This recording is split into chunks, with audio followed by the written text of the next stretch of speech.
name's Nick Owen. I'm director of the Aspire Trust, which is an arts education agency based in Wallasey, but works across Merseyside on a range of projects that look at creativity or develop creativity in schools. The project we're doing at Wade Deacon is called lookUP at Wade Deacon, and it's about trying to find where creative practice is encouraged in the school and what constitutes creative practice.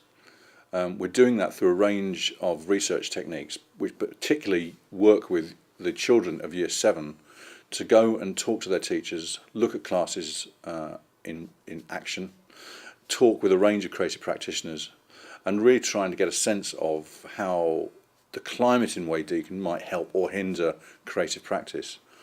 Part of that we're finding is that creative practice isn't necessarily part of what we're finding is that creative practice isn't necessarily always needed, and there are some conditions where the last thing you need is rampant creativity at work.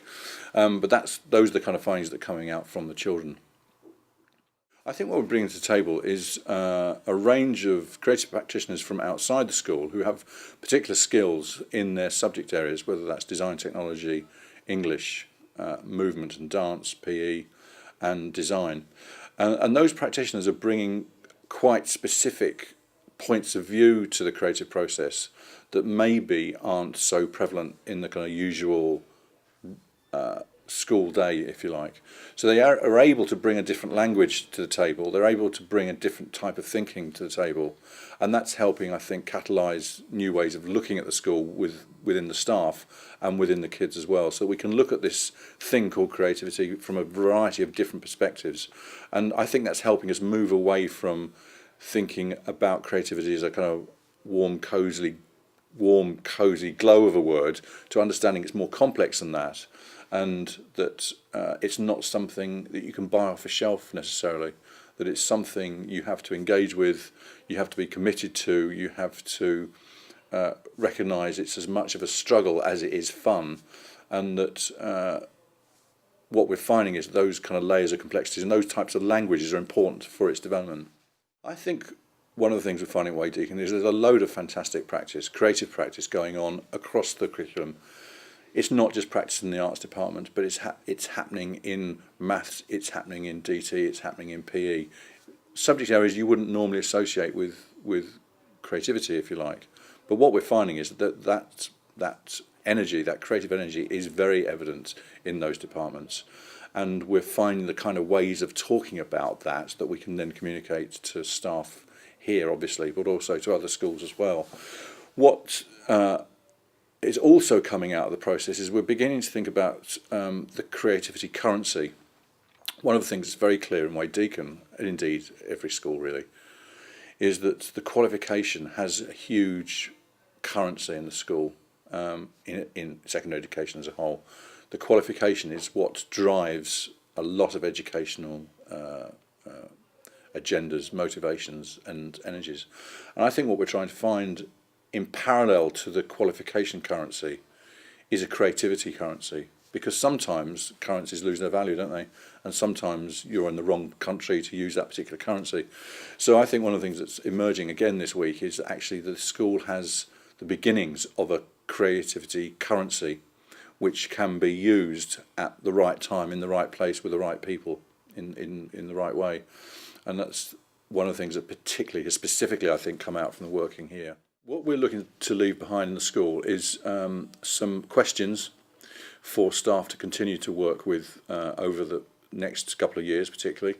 We're looking to leave behind a legacy of some specific ideas or projects or curriculum ideas, or indeed wider school community questions which can bring about the climate in which that creativity currency can be used really and traded in. So it's a mix of questions, thinking styles, language and specific curriculum and extracurriculum activities in the long run. I think it's too soon to say how the fabric of the building and of the sites can be changed. So I'll say it, start again. I think it's too soon to say what could be changed in terms of the fabric of the building and of the site, because we don't know enough. We've only been here a week, so we're only getting glimpses of how the site and the fabric of the building works. However, having said that, there is a huge potential on the site in the building for a range of different kind of creative practices, different teaching styles, different creative learning styles, which can be really developed. I mean, the school's ideally placed in terms of where it is in its locale. It's got some big fields, there's some fantastic outdoor spaces, there's fantastic resources within the school that would help a range of different teaching strategies. And I think maybe one of the jobs to be done next is looking more closely at the space and how they can be changed from, you know, the traditional classroom into more flexible spaces as and when they're needed.